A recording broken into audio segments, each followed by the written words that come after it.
Quelles sont tes racines et tes fondations? Mes racines et mes fondations. Alors, c'est pas. Pour le coup, on dit toujours quand on parle de nos racines, on va toujours parler de nos origines, de nos grands-parents, nos parents, etc.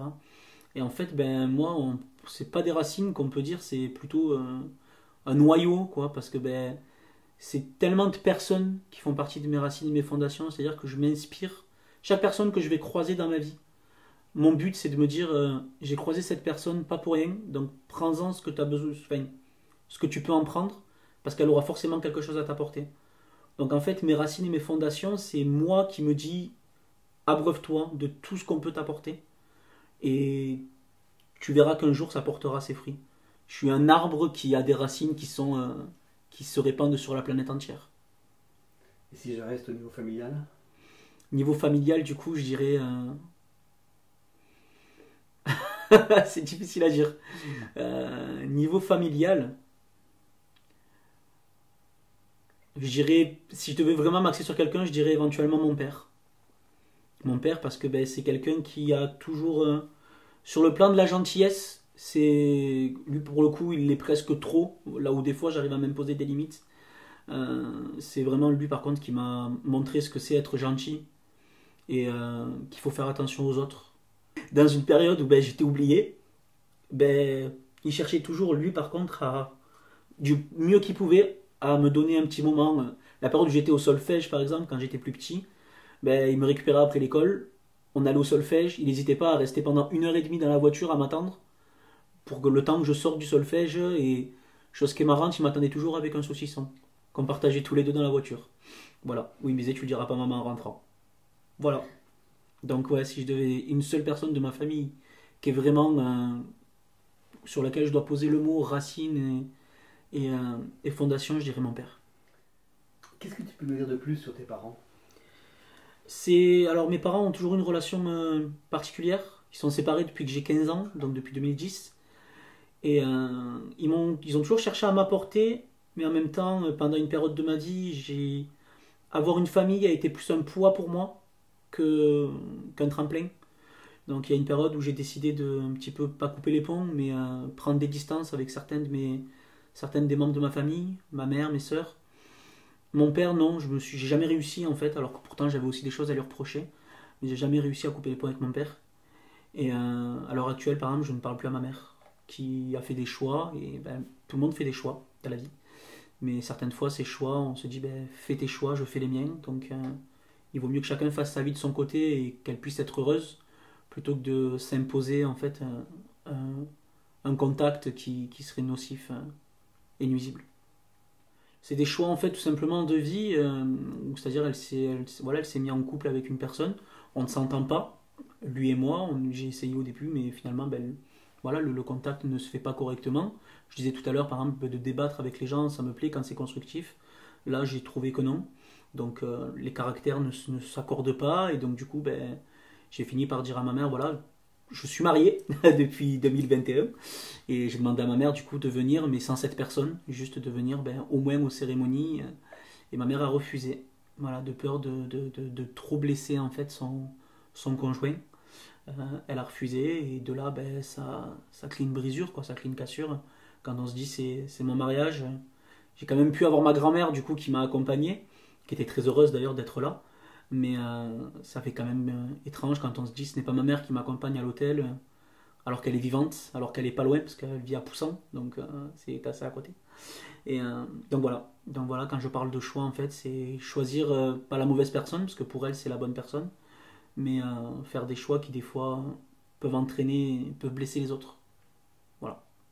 Qu'est-ce qu'ils font comme profession tes parents? Mon père en a fait plusieurs. Mon père, quand il était plus jeune, au début, il a commencé à la vigne. Enfin, je vous raconte tout ce qu'il me raconte lui, bien sûr. Mon père a commencé en livrant des bouquins avec le vélo, voilà. Mais de ce qu'il m'a toujours dit, il a travaillé à la vigne et il a fait un début de CAP boucherie, chose que je fais actuellement. Donc c'est quand même assez drôle de se dire que ce qu'il a fait ça dans les années 80, on est en 2024. Et donc mon père a fait un petit peu de boucherie et ensuite il s'est reconverti en fait. Il travaille dans l'électricité. Voilà. Il a travaillé pendant des années ici, mais son usine a fermé ici. Il s'est retrouvé muté loin d'ici, du côté de Voiron, au-dessus de Grenoble, tout ça. Donc tout seul. tout seul à 50 ans, il a pris un nouveau départ. Et, mais voilà, donc c'est sa profession c'est celle-ci, et c'est surtout attendre maintenant, il attend la retraite pour redescendre. Et ma mère, pendant des années, elle travaillait dans un magasin de jouets, donc elle s'occupait de tout ce qui était comité d'entreprise, etc. Et puis elle a eu une maladie qui s'appelle une fatigue chronique, donc c'est-à-dire qui peut souvent être pris pour une dépression. Donc malheureusement, elle est tombée sur un mauvais médecin au début qui lui a mis des médicaments, qui lui a mis tout ça. Donc en fait, la fatigue chronique, c'est juste votre corps qui vous dit stop, il est temps de t'arrêter. Donc j'ai mis des années en fait à l'aider à sortir de ces médicaments. Et là aujourd'hui, elle essaye d'évoluer, de créer son entreprise, voilà, de trouver en tout cas un domaine qui lui plaît pour pouvoir créer son entreprise. Les 3 dernières nouvelles que j'ai eues. Qu'est-ce que tu as appris de tes parents? J'ai appris par contre de mes parents, aussi bien de l'un que de l'autre, que l'adversité c'est pas un obstacle. Que peu importe ce qui arrive dans la vie, on peut se relever, on peut avoir des difficultés, qu'elles soient financières, qu'elles soient physiques, qu'elles soient familiales, enfin peu importe la difficulté. Ce qu'il faut c'est juste réfléchir et se dire je peux trouver une solution. Hein. Donc dans ma vie c'est ce que je me dis toujours, c'est tu peux trouver une solution. Et d'ailleurs j'ai appris plus tard après avec les différents boulots que j'ai fait à interpréter ces choses-là d'une autre manière. J'avais un directeur quand je travaillais chez Intersport, chaque fois que j'avais un problème il me disait prends du recul. Et en fait, lui me le disait vraiment sur le sens littéral parce que je travaillais à la chaussure et j'avais un mur entier de chaussures. Et des fois, je disais, mais il y a un problème quelque part. Il me disait, recule. Donc je reculais d'un pas. Et en fait, le fait d'avoir mis ça en lumière, maintenant le mot prend du recul, le moins de problèmes que j'ai, j'allais choper un réflexe où je recule d'un pas, mais je réfléchis mieux et après, effectivement, on trouve le problème plus rapidement et on peut le résoudre plus rapidement. Quel enfant tu étais? J'étais l'enfant sage de la famille. Ça, c'est l'expression de mes 2 sœurs. Voilà, j'étais l'enfant sage qui faisait très peu de bêtises, qui était très, très drôle, qui était plein de bonne humeur. Et le pire dans tout ça, c'est que j'étais tellement sage que la moindre bêtise que je faisais, j'avais tellement peur de me faire gronder que j'hésitais pas à mentir ou à cacher ou à trouver la moindre solution pour ne pas qu'elle soit découverte. Donc j'ai pas hésité par exemple à imiter une fois la signature de ma mère sur un mot dans mon carnet, sauf que la signature n'avait aucun rapport avec celle de ma mère, donc bien évidemment tout le monde s'en est rendu compte. Et j'ai été puni plus que ce que j'aurais pu l'être, et tout comme une autre fois, j'ai caché mon carnet de correspondance dans un buisson, très bien fait d'ailleurs, parce qu'il a plu, mon carnet n'a rien eu. Mais je me suis trouvé embêté parce que le collège a appelé pour rappeler à ma mère que j'étais collé. Donc mon subterfuge a été bloqué juste par un appel. Voilà. Mais sinon j'étais un enfant, comme je disais tout à l'heure, qui a sans problème quoi. Un enfant moyen, lambda, qui aime rigoler, qui aime s'amuser, passer du temps et surtout qui aimait chanter. Quels étaient tes rêves à l'époque? Les mêmes qu'aujourd'hui. Réussir à vivre de ma musique, la seule différence c'est que petit, je rêvais d'être la star qui faisait de la scène tout le temps, qui tournait sur la route. Là aujourd'hui, j'ai une autre approche. Je rêve toujours de chanter, je rêve toujours de faire de la scène, de vivre de ça. Mais j'ai aussi des choses qui en découlent derrière. J'ai découvert il y a peu de temps ce que c'était d'être professeur. Enfin, de pouvoir transmettre plutôt mon savoir et mes connaissances dans ce domaine. Et j'ai énormément apprécié. Donc en fait, ce que j'aimerais beaucoup, c'est pouvoir, moi d'abord, vivre de la scène, m'amuser, vivre ce que j'ai à vivre. Et ensuite pouvoir passer le flambeau et trouver des talents et les aider surtout à l'exploiter au maximum.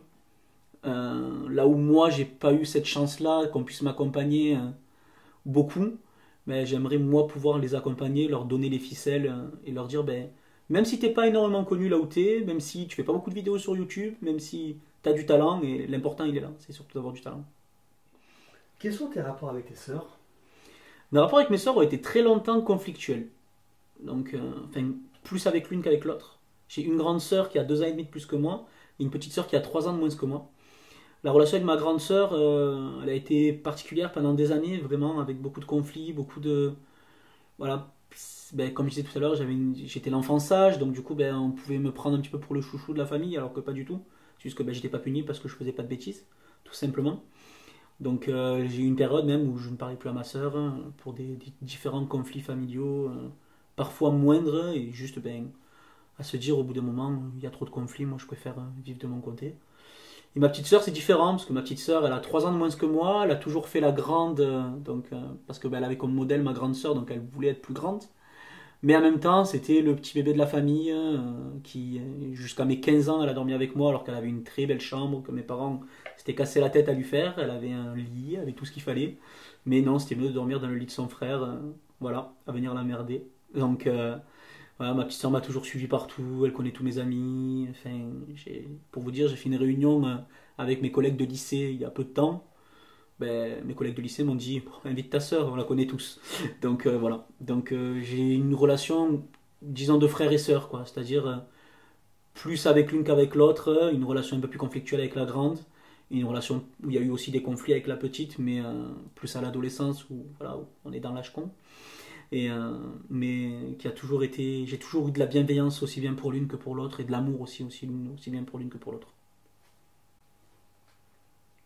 Est-ce que tu peux nous raconter un souvenir particulier de ton enfance qui t'aurait marqué?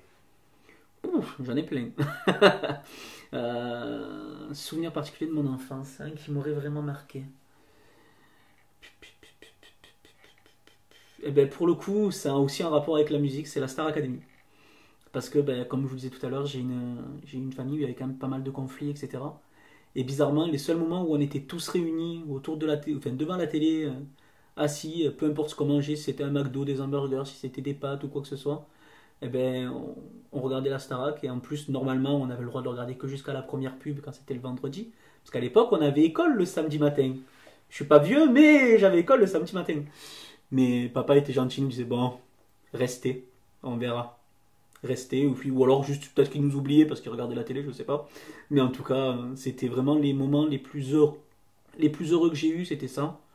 Et en fait, les moments en famille, tout simplement. Je peux pas en citer un seul parce que pas ils étaient rares, mais en même temps, tous ceux qui avaient en fait dans ces moments comme ça, ils étaient aussi importants les uns que les autres. C'est-à-dire que mes parents n'avaient pas beaucoup d'argent, mais ils faisaient toujours en sorte tous les ans qu'à Noël, le sapin soit garni.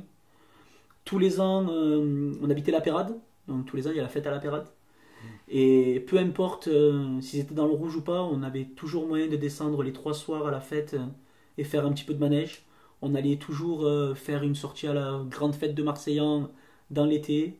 Ça ne nous empêchait pas de manger un McDo de temps en temps, ça ne nous empêchait pas de sortir, voilà, on faisait pas, on n'a jamais été à Disneyland, on n'a jamais fait de grandes choses comme ça. Mais ça donnait par contre beaucoup plus de saveur en fait aux petites choses qu'on pouvait vivre en famille. Donc en fait, si je devais citer un souvenir, c'est un groupe de souvenirs et c'est les souvenirs en famille, de mon enfance en tout cas. Durant ta scolarité, quel élève tu étais? J'étais un élève moyen, très bavard, très sociable, trop sociable même, dire de mes professeurs. Ce qui disait que quand je parlais, enfin aux réunions parents-professeurs, quand tu disais à mes parents Alexandre parle beaucoup, oui mais changez-le de place. Oui mais le problème c'est qu'il parle avec tout le monde. Mettez-le tout seul, il parle à un mur. Donc voilà, donc j'étais l'élève très bavard mais aussi très sociable, toujours agréable envers les professeurs. Et moyen au niveau des notes, quoi. J'étais pas l'excellent élève, mais j'étais pas non plus le plus médiocre, je m'en suis toujours sorti. Voilà. J'ai réussi à avoir mon bac littéraire, bon je dis au rattrapage de quelques points, mais très franchement, en n'ayant rien fait de l'année. Donc voilà, j'ai toujours été l'élève avec des facilités, mais voilà, qui sortait pas trop du lot, mais qui en sortait quand même. Enfant, quel métier tu rêvais de faire? Alors ça dépend de l'âge que j'avais. Le tout premier métier que je voulais faire, je voulais devenir archéologue. Pour voyager dans le monde, pour découvrir beaucoup de choses, mais aussi parce qu'à l'époque j'étais fan du dessin animé Jackie Chan et qu'il était archéologue et qu'il découvrait des choses impressionnantes. Donc c'était le premier métier que je voulais faire quand j'étais petit. À l'âge de 6 ans, quand les gens disent moi je veux être pompier, moi je veux être docteur, moi je voulais être archéologue. Après à l'âge de 10 ans, je voulais devenir astronome. J'adorais les étoiles, les regarder, vous découvrir l'univers. Voilà. Et après, je me suis dit, je vais devenir chanteur.